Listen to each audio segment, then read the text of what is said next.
Welcome to the Salmon Runs YouTube. Enjoy the video. You start by confirming the essentials so nothing blocks cancellation. Log into Tickertape with your email and password, then open account or billing immediately. Once done, note the active plan name and next billing date so you know any refund window. Make sure you have the last 4 digits of the card or a recent invoice PDF available for verification. This speeds up support communication. Now proceed to the subscription management section to find the cancel control.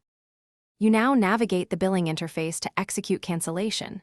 In Settings, select Billing or Subscription and locate the specific plan. Sometimes the Manage button hides cancel options. Once you click Cancel, Tickertape may offer pause or downgrade alternatives. Choose Cancel to end charges. You will be asked to select a reason, provide one, and confirm. Keep an eye for on-screen confirmation and an email receipt. You finish by verifying the cancellation and preparing for problems. Save the confirmation email and take a screenshot of the canceled status. These are your records. If you don't receive confirmation within 24 hours, contact Tickertape support with your account email, plan name, and last 4 card digits. If billing still occurs after the end date, dispute the charge with your bank and share your cancellation proof.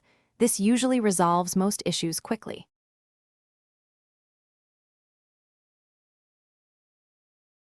Thanks for watching. Consider subscribing if we helped you.